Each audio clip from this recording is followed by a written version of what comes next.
Story 1 of 15. Hungary's 2026 election ousts Viktor Orbán after 16 years in power. Hungary's 2026 election ousts Viktor Orbán after 16 years in power. Here's what every outlet agrees on. Viktor Orbán conceded defeat in Hungary's 2026 parliamentary election on April 12, ending 16 years in power. Peter Magyar's Tisza party won 135 to 138 seats in the 199-seat parliament, securing a two-thirds supermajority. Voter turnout exceeded 77%, the highest in Hungary's post-communist history.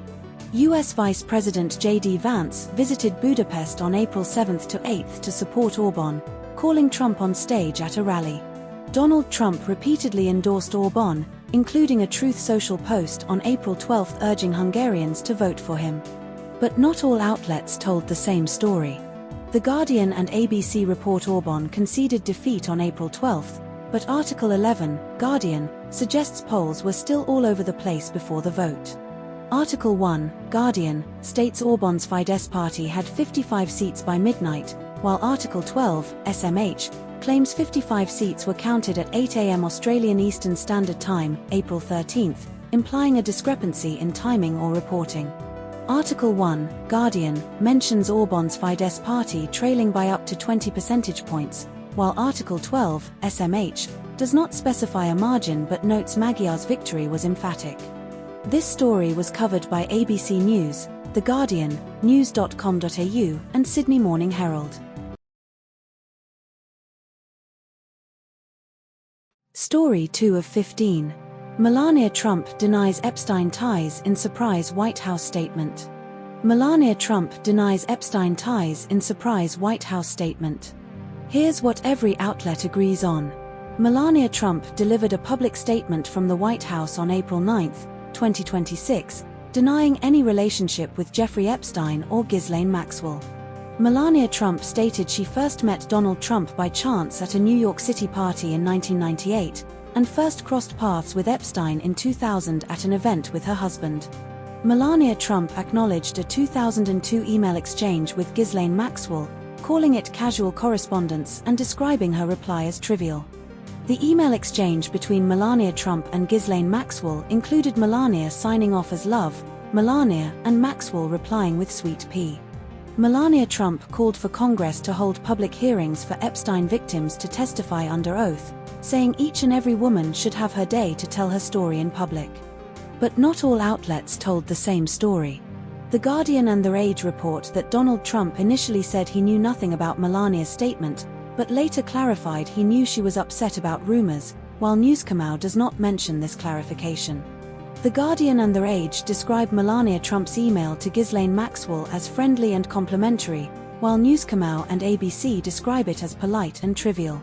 The Guardian and The Age state that Melania Trump's statement was out of the blue and baffling, while Newscomm and ABC frame it as a response to false smears and baseless lies. This story was covered by ABC News, The Guardian, news.com.au, Sydney Morning Herald and The Age. Story 3 of 15. Russia-Ukraine Easter ceasefire violations and prisoner exchanges in 2026. Russia-Ukraine Easter ceasefire violations and prisoner exchanges in 2026. Here's what every outlet agrees on. A 32-hour Orthodox Easter ceasefire was declared by Russia starting 4 p.m. Saturday, April 12, 2026, until the end of Sunday, April 13, 2026. Ukraine and Russia exchanged 175 prisoners of war each on April 12, 2026, with Ukraine also freeing 7 civilians and Russia returning 7 civilians from Kursk region. Ukrainian military reported 469 ceasefire violations by Russia on April 12, 2026, including 22 assault actions, 153 shelling attacks, 19 strikes by attack drones, and 275 strikes by FPV drones. Russia's defense ministry reported 1,971 ceasefire violations by Ukraine during the truce, including drone strikes, according to a statement on April 13, 2026. Vladimir Putin attended Easter services at Moscow's Christ the Saviour Cathedral on April 12, 2026, and described Easter as the triumph of love, good, and justice in his greeting. But not all outlets told the same story. The Guardian reports Ukraine recorded 469 ceasefire violations on April 12, 2026, while Russia's defense ministry reported 1,971 violations by Ukraine, with no overlap in specific counts. The Guardian states Russia conducted 57 airstrikes and dropped 182 guided aerial bombs during the ceasefire, but Russia's defense ministry did not provide comparable figures. Ukraine's military officer Serhiy Kolesnichenko told AP that Russian forces continued drone strikes during the ceasefire, while the Ukrainian General Staff later reported no long-range drone or missile use during the truce. This story was covered by ABC News, The Guardian, news.com.au, and SBS News. Story 4 of 15. Australia's $20 million fuel-saving ad campaign amid Middle East oil crisis. Australia's $20 million fuel-saving ad campaign amid Middle East oil crisis. Here's what every outlet agrees on. The Australian government launched a $20 million Every Little Bit Helps ad campaign on April 13, 2026, urging fuel conservation, tyre checks, removing roof racks, fewer trips. Australia's fuel reserves as of April 2026, 38 days of petrol, 31 days of diesel, 28 days of jet fuel, with diesel reserves increasing by 2 days. Australia imports 90% of its fuel, with key suppliers including Singapore, South Korea, Japan, Brunei, 9% diesel, 11% urea, and Malaysia, 10% urea, third largest refined fuel source.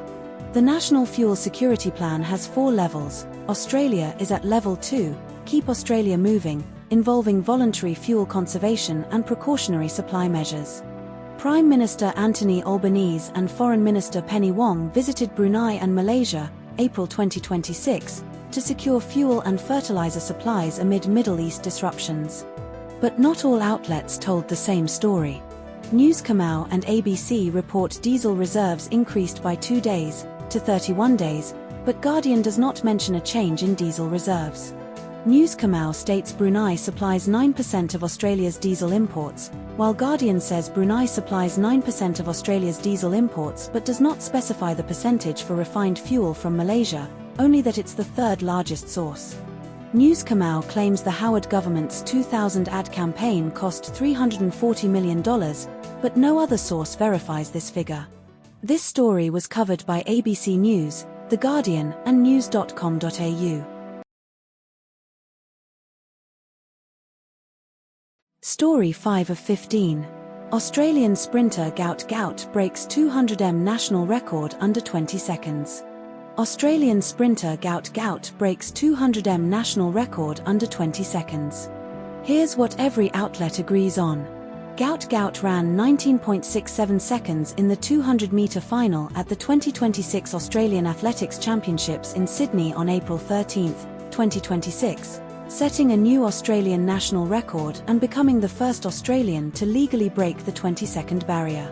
Gout Gout's previous Australian record was 20.02 seconds, set in 2025.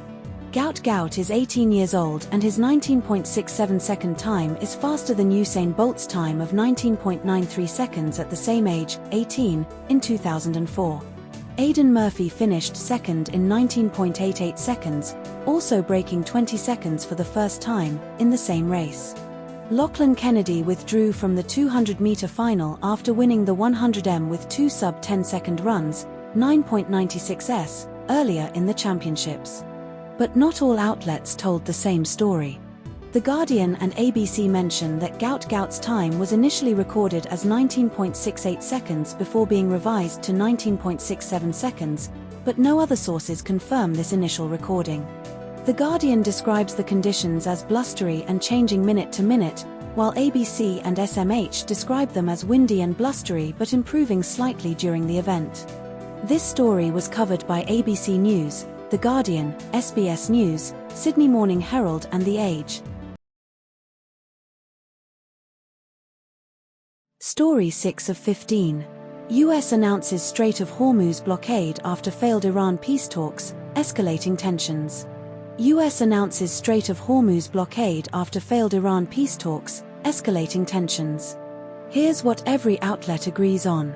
US President Donald Trump announced a blockade of the Strait of Hormuz effective April 13, 2026, at 10 a.m. US Eastern Time, midnight April 14 AEST, after failed ceasefire talks with Iran in Pakistan.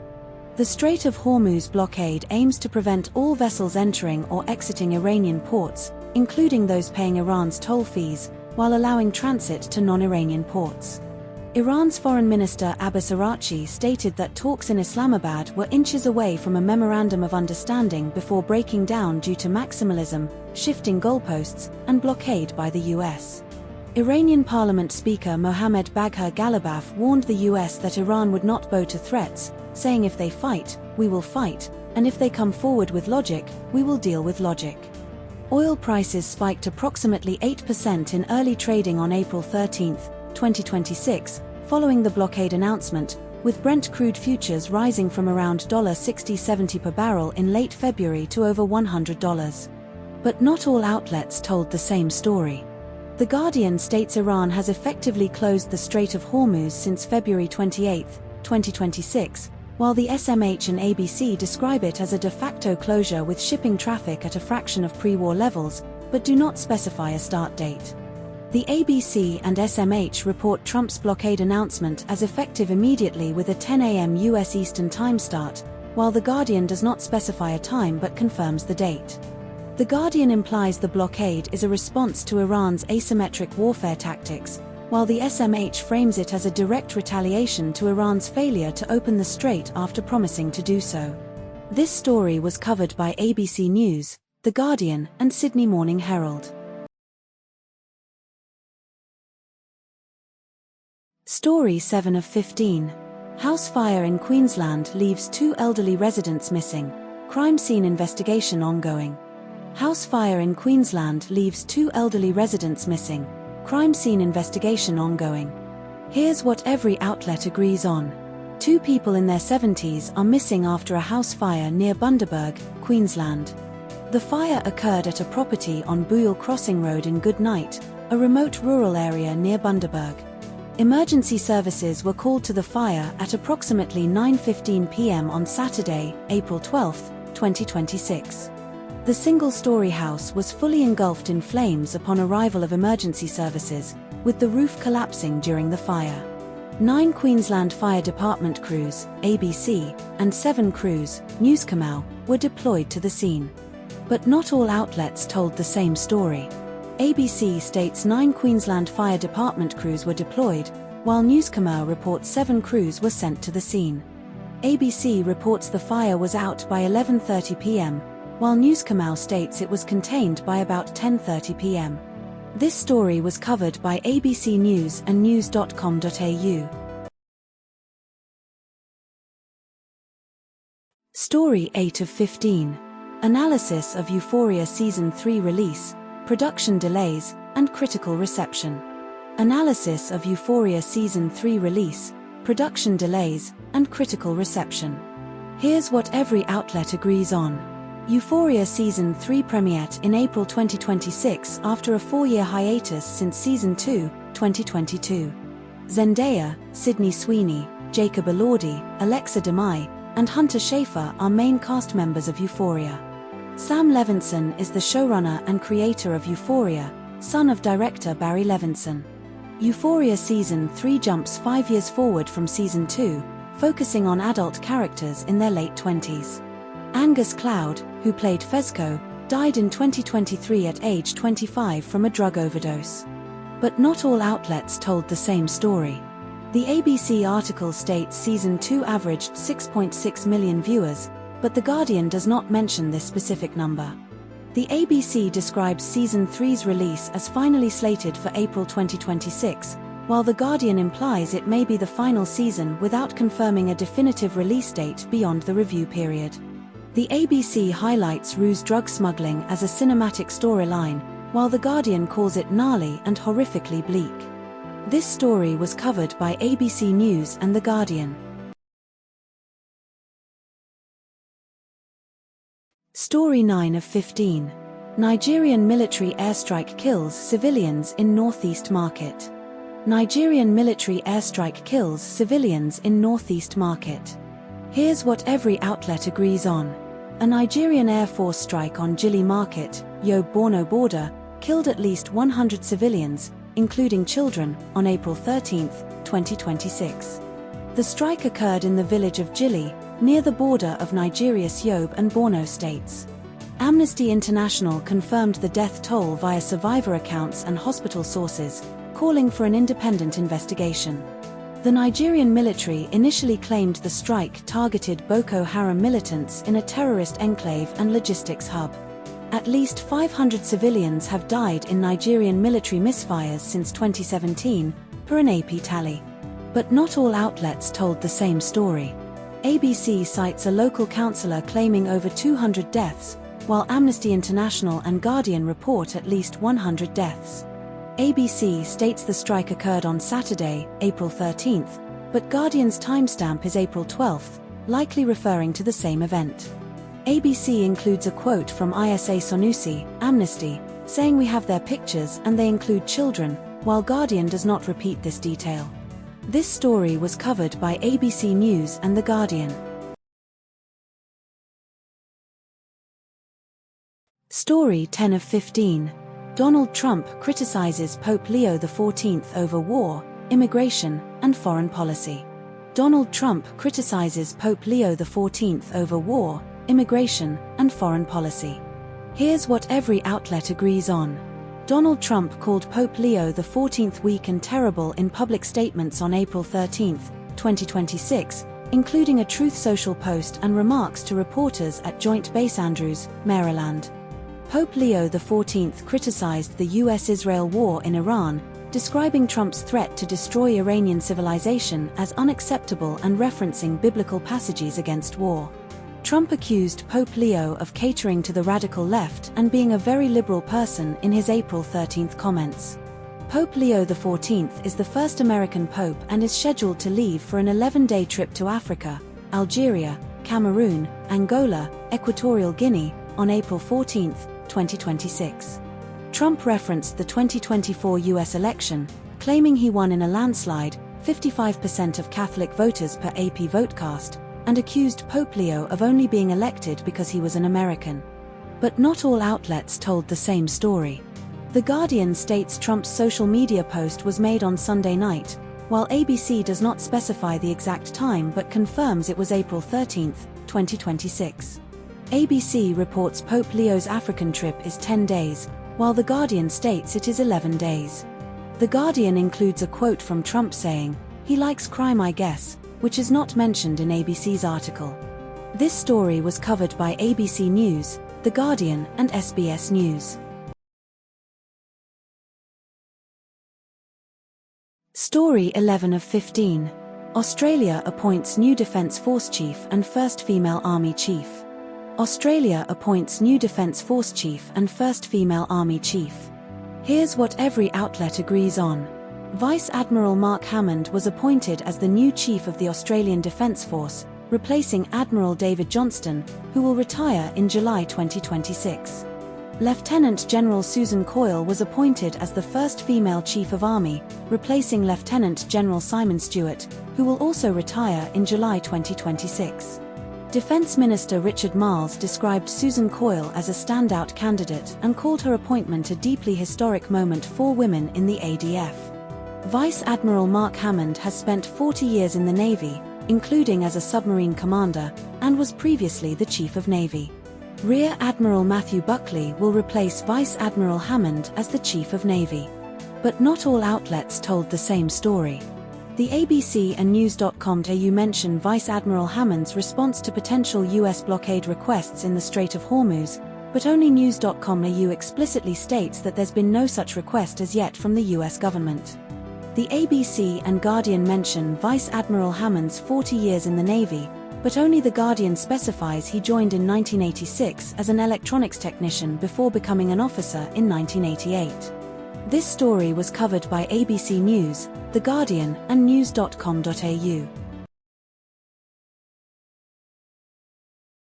Story 12 of 15. 3 Victorian Labour ministers resign ahead of state election reshuffle. 3 Victorian Labour ministers resign ahead of state election reshuffle. Here's what every outlet agrees on. Health Minister Marianne Thomas, Finance Minister Danny Pearson, and Water Skills and TAFE Minister Gail Tierney announced their retirement from politics and immediate resignation from Cabinet on April 13, 2026. The Victorian state election is scheduled for November 28, 2026. Marianne Thomas served as Health Minister since 2022 and as member for Maidstone since 2014. Danny Pearson served as Finance Minister and member for Essendon since 2014. Gail Tierney served as Minister for Water, or Skills and TAFE, and has represented Western Victoria region since 2006. But not all outlets told the same story. The Age and ABC refer to Tierney's portfolio as Water and Skills and TAFE, respectively, while Newscom.au calls it Skills and TAFE only. The Age states Tierney's departure had been speculated for over a year, but Newscom.au and ABC do not mention prior speculation. This story was covered by ABC News, news.com.au, and The Age. Story 13 of 15. Brisbane rail disruptions cause commuter chaos with long bus waits and track closures. Brisbane rail disruptions cause commuter chaos with long bus waits and track closures. Here's what every outlet agrees on. Track closures between Northgate and Bowen Hills, and Varsity Lakes and Boggo Road were in effect on April 13, 2026, with buses replacing trains. Commuters reported waiting 45 minutes or more for replacement buses at Northgate and Eagle Junction stations on April 13, 2026. Joanne McCarthy, a commuter from Caboolture, said her usual 1-hour trip to Roma Street took 2.5 hours due to delays and lack of communication. Track closures were extended to April 30, 2026, due to industrial action, with closures originally scheduled from April 3 to April 26. Thomson Coach Lines was contracted to provide additional bus services, bringing extra buses and drivers from Melbourne, Goondiwindi, Gympie, and the Sunshine Coast. But not all outlets told the same story. The ABC attributes the extended closures to a mix of major track works and ongoing industrial disputes, while Newscom.au explicitly states the extension was due to industrial action over Easter. Newscom.au mentions that the closures were originally scheduled since July 2025, while the ABC does not specify the original scheduling date. This story was covered by ABC News and news.com.au. Story 14 of 15. Uber introduces temporary fuel surcharge in Australia amid rising petrol prices. Uber introduces temporary fuel surcharge in Australia amid rising petrol prices. Here's what every outlet agrees on. Uber Australia will charge a temporary fuel surcharge of 5 cents per kilometre for petrol, diesel, and hybrid rides from the 15th of April to the 8th of June, 2026. The surcharge is intended to help drivers cover higher fuel costs, with drivers estimated to spend an extra $40 to $50 per fill-up due to soaring fuel prices. Michael Caine, National Secretary of the Transport Workers Union of Australia, TWU, supported the surcharge, stating it would provide meaningful relief for drivers. Uber's surcharge follows a permanent fare increase in March 2026, which raised prices by up to 6% nationally. Electric vehicle, EV, trips booked through Uber Electric, formerly Uber Green, are exempt from the surcharge. But not all outlets told the same story. Newscom.au states Uber's March fare hike was a price review directly responding to driver struggles, while The Guardian clarifies it was a planned update unrelated to the fuel crisis. The Guardian notes DiDi's surcharge applies to all trips, including EVs, while Newscom.au implies it does not, though both confirm non-EV trips are charged. This story was covered by The Guardian and news.com.au. Story 15 of 15. Australia's stance on US-Iran Strait of Hormuz blockade and regional tensions. Australia's stance on US-Iran Strait of Hormuz blockade and regional tensions. Here's what every outlet agrees on. US President Donald Trump announced a blockade of the Strait of Hormuz starting Tuesday morning, AEST, targeting Iranian ports and coastal areas while allowing transit to, from non-Iranian ports. Australia's Chief of Navy Mark Hammond stated that Australian warships are ready as they ever have been and absolutely capable of performing missions in the Strait of Hormuz, with 8 of 10 major combatant ships currently deployed. US Vice President J.D. Vance led negotiations in Pakistan over the weekend, which failed to resolve the crisis, with Vance stating the US delegation made a final and best offer but no agreement was reached. Iran's Revolutionary Guard declared that any warships enforcing a blockade in the Strait of Hormuz would be treated as a breach of the ceasefire, prompting a strong response. Australia's Prime Minister Anthony Albanese called for the Strait of Hormuz to be reopened and for negotiations between the US and Iran to resume, expressing disappointment in the failed Pakistan talks. But not all outlets told the same story. The Guardian states Trump threatened to bomb Iranian water treatment facilities, power plants, and bridges, while Newscow does not mention this specific threat. The Guardian reports Albanese called for the ceasefire to extend to Israel's conflict with Hezbollah, but Newscow does not mention this specific call. This story was covered by The Guardian and news.com.au.